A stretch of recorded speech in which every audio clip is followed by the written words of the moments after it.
everyone. I just want to take a minute to give you a quick how-to and break it down about proper sitting posture and some of the components of making a good workstation. I get asked questions about this multiple times every day, and it has a big effect on symptoms, either creating new ones or helping chronic ones get better. So let me give you the breakdown. First thing is chairs. I get so many questions about chairs. The chair that I have here, I really lucked out. I got this one from Staples, and I'll show you the components of it. It has adjustable armrests, which is really important. Let's see if I can adjust this on camera. Yeah, so they're able to go up and down. I've got a good lumbar support. I have a lot of curve in my low back, and if you can kind of see there on the video, this one has a really nice supportive curve, but it's actually strong, but it's also in mesh, so it gives a little bit. And it is really key for me. If I don't have something that fits my low back, I'm never comfortable, and it's very important. A lot of people, when they're sitting, will hunch forward slightly, and what that does is it rounds out the low back, and that can actually cause pain and problems, especially if you've had a chronic injury. It will just get worse and worse if you sit with a rounded back. So definitely take care with that. You want to have the right height too. If you can see, sorry, I'm wearing black jeans, but my knee right here is right opposite my hip. It's not higher than or lower than. Lower than will put pressure on the backs of my legs and cause circulation problems. Higher than will put undue pressure on my hips themselves and cause pain. So you want to adjust the height of your chair so that you have a nice level leg. And for some people who are a little shorter, or depending on the height of your desk, you may opt to have a footrest or something to support your ankles. And then normally I tell people great posture happens when your ear is over your shoulder and your shoulders is over your hips. However, when you're sitting, we've found, and studies have shown, that it's optimal to have just a little bit of decline, okay? And this achieves a few things. If you'll notice, I'm always talking about the natural curve in the cervical spine that goes like this. This chair hits me in just the right place. So if you notice, even though I'm leaning back a few degrees, my ear is still over my shoulder and my shoulder is over my hips. I'm just slightly not at 90 degrees. I'm just maybe, between 5 and 10 degrees reclined.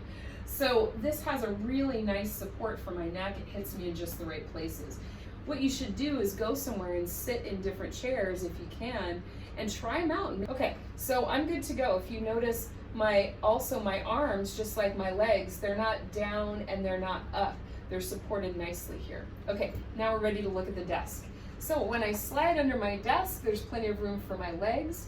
Now, here's what happens. A lot of people don't put the under-mounted key trays. A lot of them will mount simply. I bought one for my home office on Amazon for like 50 bucks, so it wasn't a big investment. And what it has is just a little arm that bolts underneath the table, and then the tray just simply slips out.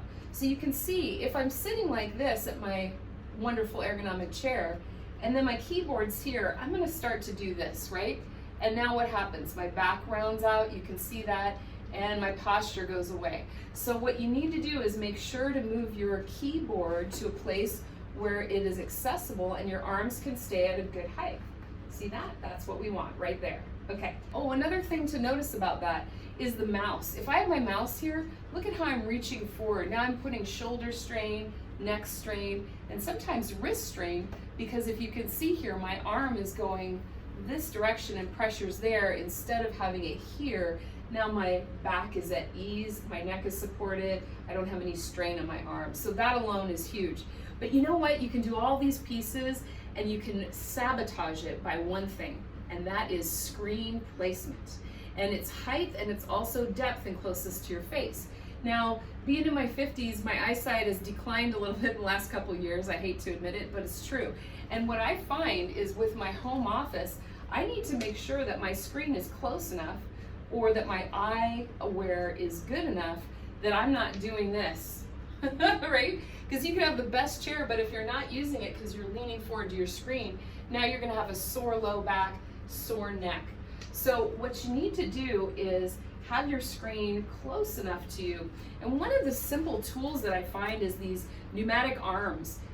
You can just actually clamp them onto the side of the table, even in the back. You put your monitor on the back of it, and then you can just position this as deep, as shallow, as up or down as you want. And for some people who like to stand up, you can even lift it up high enough so that you can use it for a sit stand. So here's the screen. I want you to notice something. If I'm sitting here and my screen is down here like most laptops, what's going to happen in my head eventually is this.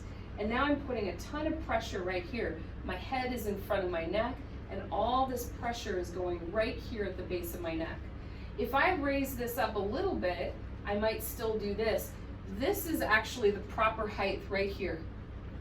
For where I'm sitting, the height of my desk, I need to have my screen about here so that my eyes can travel up and down the page and I'm not tilting my head down.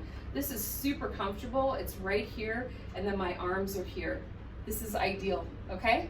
All right, you know, I always tell people you don't usually have to spend a lot of money. A lot of times the most important thing is the chair. So look for one that suits you, that's within your budget. But sometimes raising up your screen is as easy as taking some textbooks or books that you don't read too often, or some household item that's heavy enough, and just raise your monitor or stand right up on top of that on your desk.